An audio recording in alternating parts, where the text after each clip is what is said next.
Last time on the breakdown, we saw Gordon Vayo disappointing the entire poker world by folding against Nguyen in a spot where we really thought he should have called. If you want to see our breakdown, click right up there, then come right on back here for the comments. Feel the disappointment as you watch, though. Right. Come to this part right now with that disappointment really present for yourself. That's how we like our audience. Yeah. Disappointed.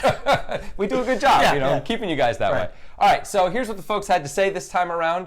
Blue Eyes White Boy says... We've gotten comments from Blue Eyes White Boy before. Have we? Yeah. Okay, cool. Some advice to Vayo. Don't bring your full ring ranges to heads up. That's well said. Yeah. Vayo seemed to be playing super tight, weird poker against Nguyen heads up for some reason. Because he didn't want to win? I don't know. Yeah. Didn't think he deserved it? Yeah. It's weird. All right, moving right along. Said Aliyun says... Well done. Why does Vayo not raise the flop? He has every reason to do so. He's heads up against an erratic player. He can't afford being afraid of getting re-raised or jammed on by his opponent every single hand. And I don't agree with Antonio when he ratifies Vayo's call on the flop. I like saying the word ratifies, ratify. huh? That's like a constitutional word. Indeed it is.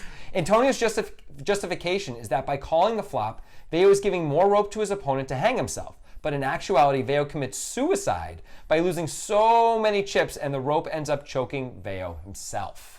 All right, well, we're talking about one part of the hand, the flop here. Yeah. And I completely agree with Antonio on the flop. Me too. If you know that Vayo's going to call a huge bet on the turn and fold on the river for no real good reason, then yes, this is correct. But this is extremely results-oriented. I mean, I don't like to say that, but that's kind of what's going on here. Right. I mean, look, Nguyen bet $27.7 million on the turn with nothing. Yeah. We are really glad we didn't raise the flop, right? We get to collect another 28 million chips because we didn't raise the flop. The thing is, we can't fold on that river, or we have to raise the turn not to think about it, right? Right. I mean, it's just kind of weird to want to raise to end the hand when we have such a good hand against a spewy opponent. This seems like a really good spot to let him keep betting, and it's kind of a weird, scared play to raise. Even though Vayo plays weird, scared in a different way and ruins his whole tournament by doing it, it's not a good thing to do in this one spot on the flop to raise here. I feel like Nguyen's just going to fold so often if we raise. Not just this hand, but almost his entire range. Right, but I think this person wants Nguyen to fold as Gordon Vayo, and I don't think we should want that as a person who is playing as Gordon Vayo. Well, he says he's heads up against an erratic player, so maybe he's also thinking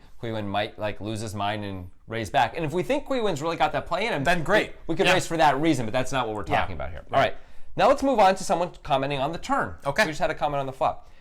Owain Jones says, Quee's huge bet on the turn gives Vayo the perfect opportunity to check shove.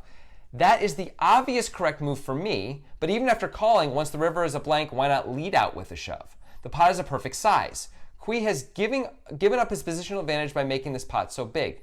There was no way that Quee was ever going to slow down on the river no matter what card came. Stupid Gordon. Actually, he's talking about the river here, not the turn. Okay, so... Stupid Gordon, though. That's strong. If there's no way that Quee's ever going to slow down on the river, that implies that Quee is bluffing sometimes. Why would we want to shove the river and lose that opportunity? The only reason to shove the river and lose the opportunity is if we know we don't have the heart to make the call on the river when Quee shoves. Which is a very bad reason. That's not a reason you should have. You should just be playing the best game you possibly can. But if you know you don't have that play in you, for whatever reason, a move-in is better than a fold, obviously, right? And with the results as they are, a check shove on the turn would have been a better play than what Vayo ended up doing.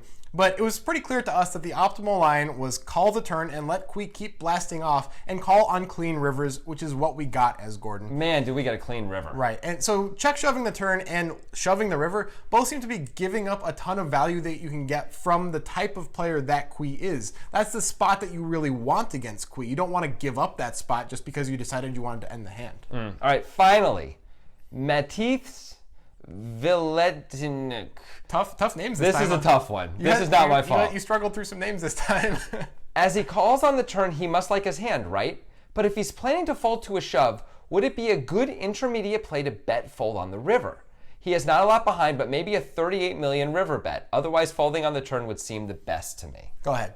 Okay. Well, we only have like 76 million if we're Gordon Vayo. 73, I think. 73. Yeah. Betting 38 million is a little more than half of our remaining stack. We cannot bet fold in this spot as Vayo. We're going to be getting like 3 million to 1, something against, like that. Against an erratic, crazy opponent who does weird-ass things. We cannot fold this. I understand the point, though, a little bit, that if you bet 38 million and Quee moves in, you're very likely to be behind. Right.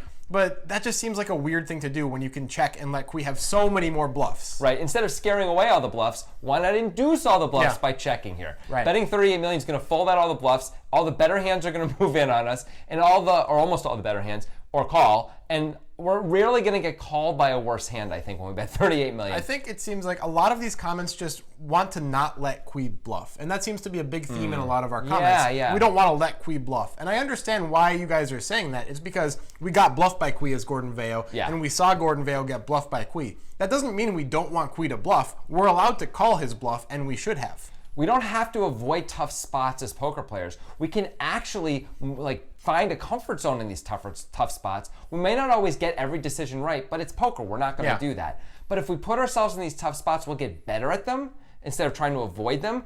And this is how you make the most chips in Vayo's situation. Vayo should have gotten the full double up here. Instead, he lost a monster pot for no really good reason except he didn't have the heart at the end? Yeah, I guess not. He played scared at the wrong time. Yeah. He shouldn't have played scared at any time during this hand, which I think check raising the flop would have been, and I think check raising the turn would have been, and I think shoving the river would all have been a version of playing scared. It just so happened he played scared in this way, which lost him a ton of chips. Lesson is, just don't play scared.